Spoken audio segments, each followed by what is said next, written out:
ഇല്ല, അമ്മയുടെ മകന്റെ ബോണ്ടിങ് നമുക്ക് ഡ്രസ്സിലൂടെ തന്നെ കാണിച്ചു കൊടുക്കണം എങ്കിലും എന്നൊക്കെ. ഓക്കെ, അപ്പൊ ആദ്യം തന്നെ ഈ ആരോമൽ എന്നല്ല ഈ ഓമനത്തുള്ള ഈശ്വര, അതൊരു വലിയ കഥയാണ് മോളെ, ഒന്നും പറയണ്ട ശങ്കരു. എനിക്ക് ഇത്രയും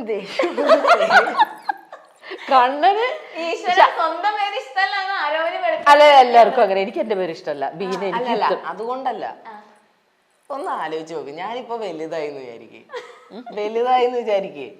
ഒരു അച്ഛനൊക്കെ ആയി എന്തേലൊക്കെ വിചാരിക്കും. ആരോമൽ ചേട്ടൻ അല്ലെങ്കിൽ ആരോമൽ അച്ഛൻ എന്താണ്? അല്ല, അവന് വേറെ പേരുണ്ട്, ശങ്കുരു. അത് വീട്ടിൽ വിളിക്കണവരാ. കണ്ണൻ കുറെ പേര് വിളിക്കും, കുറെ പേര് ശങ്കുരു വിളിക്കും.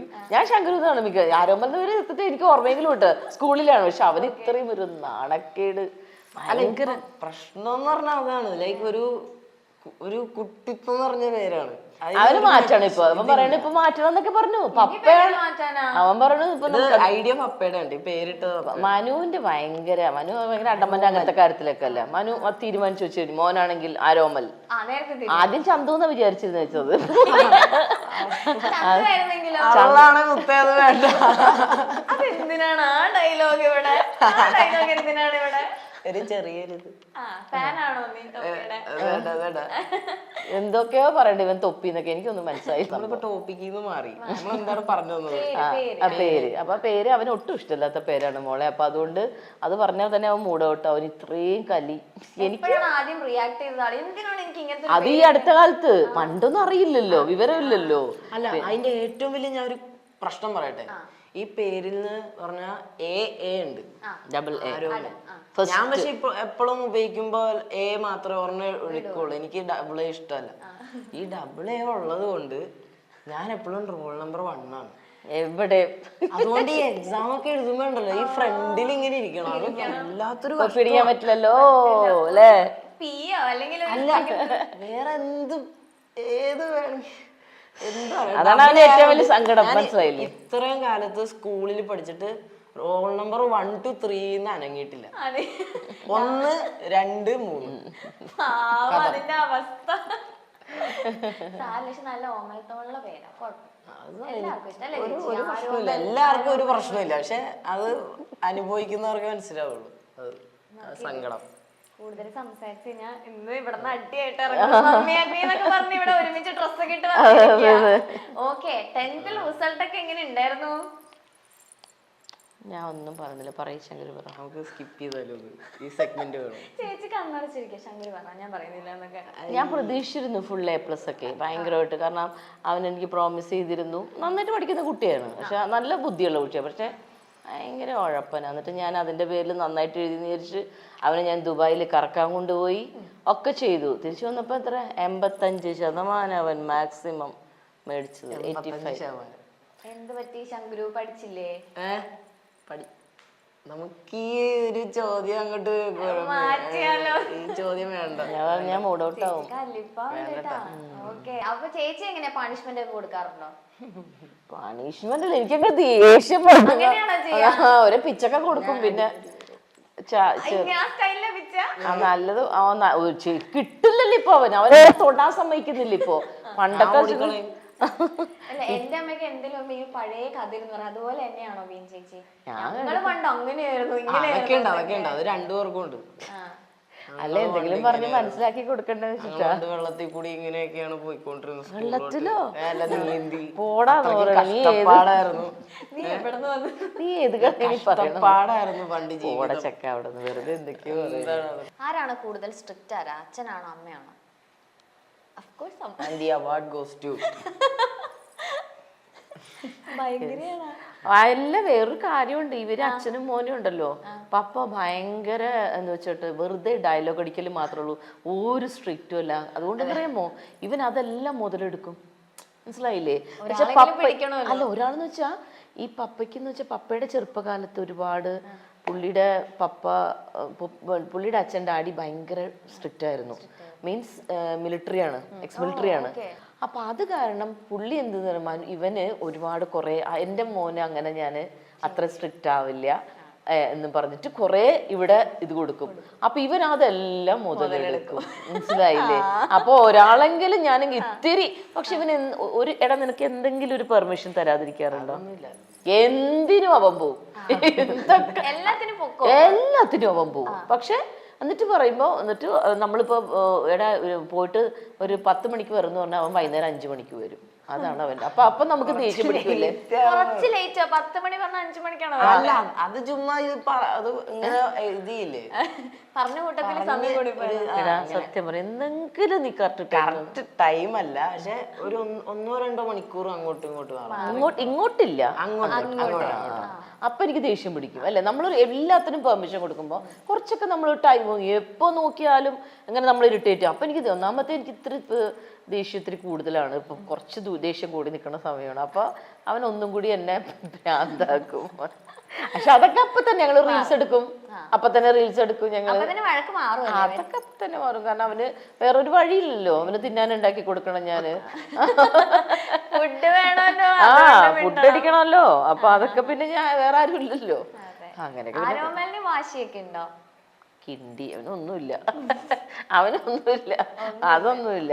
കുറച്ചു നേരം കുറെ വാവളിച്ച് ഇങ്ങനെ കരയൊക്കെ ചെയ്യും, അതോടെ നിർത്തും. കരയൊന്നുമില്ല, ഒക്കെ പോവാണെങ്കിലേ ഉള്ളൂ. ഒന്നുമില്ല, ഭയങ്കര അഭിനയൊക്കെ അഭിനയിച്ചോളി. കരഞ്ഞ് അഭിനയം കാണുമ്പോ നമുക്കറിയൂലേ, എന്റെ എല്ലാം മോനെ അറിയാലോ എന്റെ അഭിനയം. അതൊന്നും കാണും ഇപ്പൊ നമുക്ക് ഒരു സങ്കടവും വരുന്നില്ല, സത്യം പറഞ്ഞു. ഓ പിന്നെ ഇവന്റെ കരച്ചിലുണ്ട്, ഞാനങ്ങ് സെന്റിമെന്റ്സ് അടിക്കാൻ പോണല്ലേ.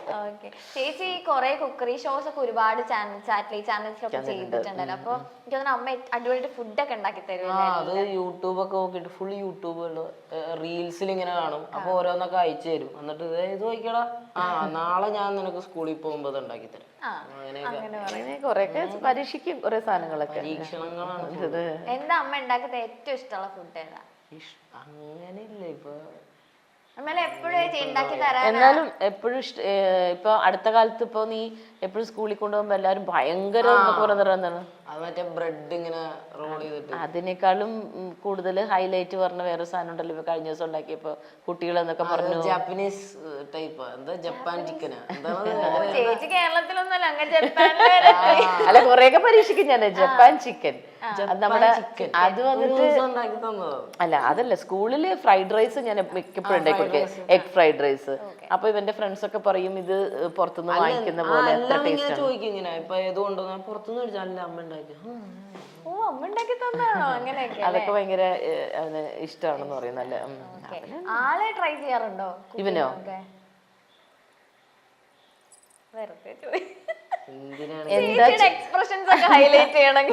എന്താ ചോദിച്ചത്?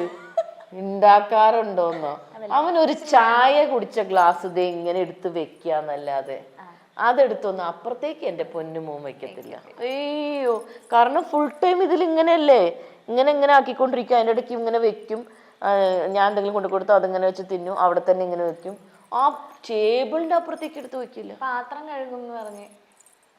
ആര്? നീയോ? എന്റെ കണ്ണ, എന്തിനാ കണ്ണ ഇങ്ങനെ നോണ പറയാ? കഴുകാറുണ്ട്. എന്ന്? ഞാൻ കഴുകാറില്ലേ. ഏത് കഴുകാറുണ്ട്? ഇന്ന ഡേറ്റ് ഞാൻ അങ്ങനെ ഒന്നും പറഞ്ഞു. അല്ല, നീ എന്തെങ്കിലും ഒരു ദിവസം ചായ കുടിച്ച ഗ്ലാസ് കഴുകും. ഇന്നും കൂടെ ഞാൻ രാവിലെ ചീത്ത പറഞ്ഞേടാ, ആ ചായ കുടിച്ച ഗ്ലാസ് ഒന്നെടുത്ത ടേബിളിലേക്ക് വെച്ചു.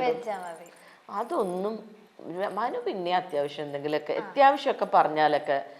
എനിക്കിപ്പോൾ ഇന്നലെ കൈ മുറിഞ്ഞു, 2 സ്ഥലത്ത് കൈ മുറിഞ്ഞിട്ടുണ്ടായിരുന്നു. അപ്പോൾ എനിക്ക് ഭയങ്കര നീറ്റിലായിരുന്നു. 2 ദിവസമായപ്പോഴേക്കും എനിക്കിങ്ങനെ പൊറുക്കാതായപ്പോൾ ഞാൻ ഇന്നലെ പറഞ്ഞു, മനു ഞാൻ എല്ലാം കുക്ക് ചെയ്ത് കഴിഞ്ഞിട്ട് മനുവിൻ്റെ അടുത്ത് ഒന്ന് കഴുകി വെച്ചേക്കണം. മനു ഇന്നലെ രാത്രി വന്നിട്ട് പുള്ളി പിന്നെ സൗകര്യത്തിലൊക്കെ വരുള്ളൂ, എന്നാലും വന്നിട്ട് എല്ലാം കഴുകിയൊക്കെ വന്ന് പറഞ്ഞാൽ ചെയ്യും. അല്ലാണ്ട് 2 എണ്ണം ഒരു രക്ഷയില്ല.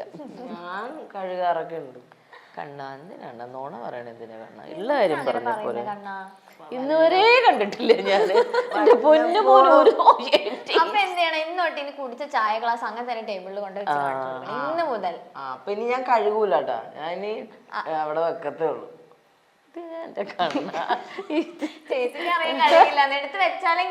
അതെ, അറ്റ്ലീസ്റ്റ് ഒന്ന് എടുത്ത് ടേബിളിൽ നിന്ന് അങ്ങോട്ട് അല്ല താഴ്ത്തുന്നിടത്ത് മാറ്റിയെങ്കിലും വെച്ചാൽ മതി. വെച്ചോളാം.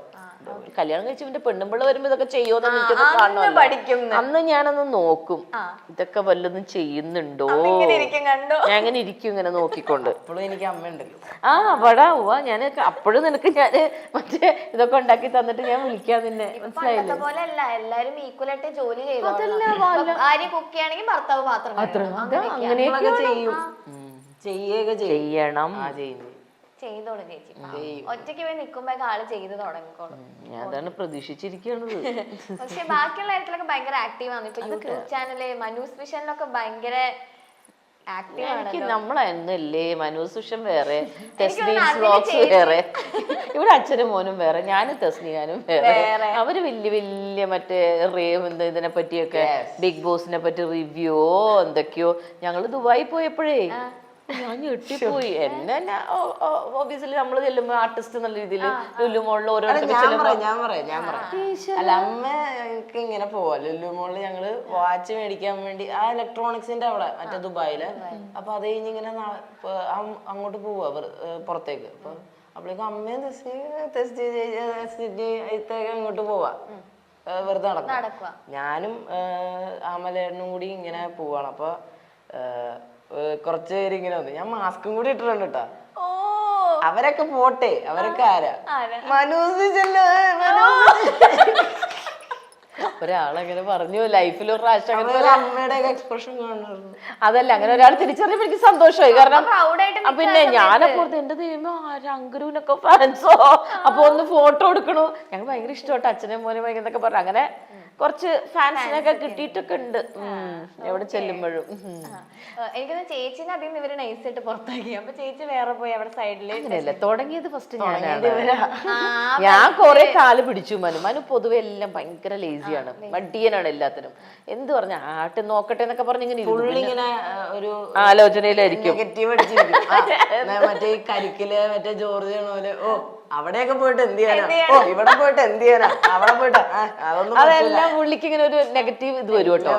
അപ്പൊ അങ്ങനെ ഞാനും തെസ്നി ഒരു ദിവസം വിളിച്ചിട്ടുണ്ട്. തെസ്നി നമുക്ക് തുടങ്ങാടി എന്ന് പറഞ്ഞോട്ട് ഞങ്ങൾ ഒരു പിറ്റേ ദിവസം തുടങ്ങുകയാണ്. അങ്ങോട്ട് തെസ്മീൻ ഇവൻ വരുമ്പോ ക്യാമറമാൻ, ഇവൻ ഞങ്ങളുടെ ക്യാമറമാൻ ആയിരുന്നു.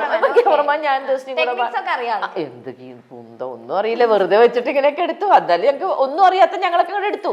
ഇവന്റെ ഒരു അറിവ് വെച്ചിട്ട് അവനും എടുത്തു. അല്ല, അവൻ എടുത്തു തന്നു. അതെ, നല്ലതൊക്കെ പറയട്ടെ. അപ്പൊ അവൻ ഞങ്ങൾക്ക് എടുത്ത്, ഞങ്ങളുടെ ക്യാമറമാനൊക്കെ ആയിരുന്നു, ഞങ്ങൾക്ക് എടുത്തു തന്നു കുറെ. ഞങ്ങൾ അങ്ങോട്ട് തുടങ്ങി. കുറച്ച് കഴിഞ്ഞപ്പോ മനുവിന് അങ്ങോട്ട് ആവേശം കയറിയില്ലേ, ഞങ്ങൾക്ക് മറ്റേ പലവരൊക്കെ പറയാൻ തുടങ്ങി മനോജായിട്ട് തുടങ്ങി കഴിഞ്ഞ ഒരു സംഭവമാണ്, പൊളിയാന്ന്. അപ്പൊ അങ്ങനെ പുള്ളി ആ സമയത്തായിരുന്നു ബിഗ് ബോസ് സെക്കൻഡ് സീസൺ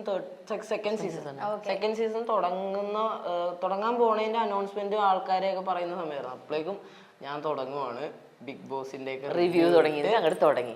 പിന്നെ ഒരു കാര്യമുണ്ട്, പുള്ളിയുടെ റിവ്യൂ എന്നൊക്കെ പറഞ്ഞാൽ ബിഗ് ബോസ് തുടങ്ങുന്ന ബിഗ് ബോസിന്റെ സമയത്ത് മാത്രമേ ഉള്ളൂ റിവ്യൂ. അവിടെ ഇരുന്നിട്ട് ഇവിടെ ഇരുന്ന് പറയാം. അല്ലാണ്ട് പുറത്തിറങ്ങിയിട്ട് ഒരു കാര്യം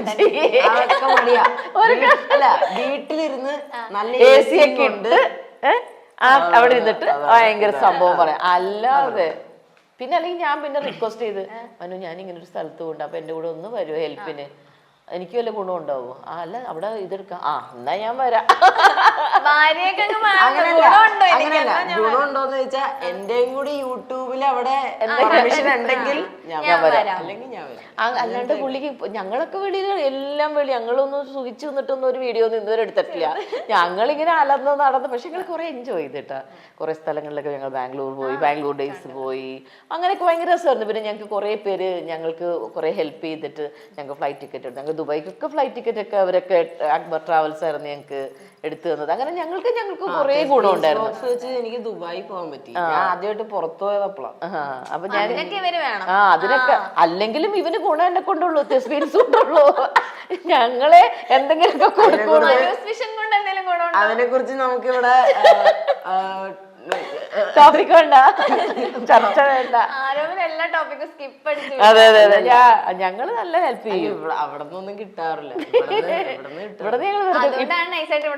അല്ല, ഞങ്ങളുടെ ഇപ്പൊ അവൻ ഹെൽപ്പ് ഒന്നും ഇല്ലെങ്കിലും ഞങ്ങള് പക്ഷെ അത്യാവശ്യം നല്ല ഇവന് നല്ല ഇതൊക്കെ കൊടുക്കുമായിരുന്നു. മോനല്ലേ ആ, പരിഗണന മോനല്ലേ എന്നുള്ള വിചാരത്തിൽ ഞാനെ കൊണ്ടു. ഓക്കെ. ബിഗ് ബോസ് ഫുള്ള് ഇവര് സ്ഥിരം സ്ഥിരം ഇവരുണ്ട്. കാണാറുണ്ടോ? ഞാനും കാണും. എനിക്ക് ഇഷ്ടം വേറെ സാറ്റർഡേ സൺഡേസ് ഉള്ളു കൂടുതലും കേട്ടോ. പിന്നത്തെ ദിവസങ്ങളിലൊക്കെ നമുക്ക് ഷൂട്ട് ചെയ്യാൻ പറ്റില്ല. ഫുള്ള് അതിലാണ്. മനു ഫുൾ ടൈം, കാരണം മനു റിവ്യൂ ചെയ്യണമല്ലോ, അതുകൊണ്ട് മനു നല്ലോണം കാണുന്നത്. ഈ സീസണിൽ ആരുടെ ഫാനാ? ആരുടെ ഫാനില്ല, ആരുമില്ല. കേക്കട്ടെ ഒരു ബിഗ് ബോസ് റിവ്യൂ ഇപ്പൊ കേക്കട്ടെ. ഇപ്പം നിലവിൽ എനിക്ക് ആരുമില്ല. അങ്ങനെ പിന്നെങ്കിലും കുറച്ചൊരു ഗെയിമർ എന്ന രീതിയിൽ എനിക്ക് മാരാറ് ഇഷ്ടമാണ്, റെനീഷ ഇഷ്ടമാണ്. ഈ രണ്ടുപേരെയാണ് കുഴപ്പമില്ലാതെ പ്ലേ അവരെ രണ്ടുപേരാണ്. പക്ഷെ എന്ന് വെച്ചാൽ ഫാൻസും അങ്ങനെയൊന്നുമില്ല, ഉള്ളതിൽ അവർ രണ്ടുപേരുമാണ് ഒരു സപ്പോർട്ട് ചെയ്യുന്നത് മെന്റലി. ഇതിലെ വില്ലത്തി വേഷങ്ങളിലൂടെ നമുക്ക് സുപരിചിതയായ താരമാണ് ബീന ആന്റണി. ബീന ആന്റണിയും മനോജും ഒരു താരദമ്പതികളായിട്ടാണ് നമുക്ക് മുന്നിലുള്ളത്. ഇരുവരും സീരിയലിലൂടെയും സിനിമകളിലൂടെയും നമുക്ക് സുപരിചിതരായി മാറിയ താരങ്ങളാണ്. നെഗറ്റീവ് കഥാപാത്രങ്ങളിലൂടെയാണ് ബീന ആന്റണി നമുക്ക് പരിചിതയെങ്കിൽ പോസിറ്റീവായ കഥാപാത്രങ്ങളിലൂടെയാണ് മനോജ് കുമാറിനെ നമുക്ക് അറിയാന്നുള്ളത്.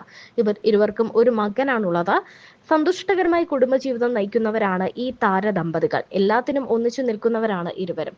ഇപ്പോൾ മമ്മി ആൻഡ് മീ എന്ന പരിപാടിയിൽ തങ്ങളുടെ വിശേഷങ്ങൾ പങ്കുവയ്ക്കുകയാണ് ബീന ആന്റണിയും മകനും.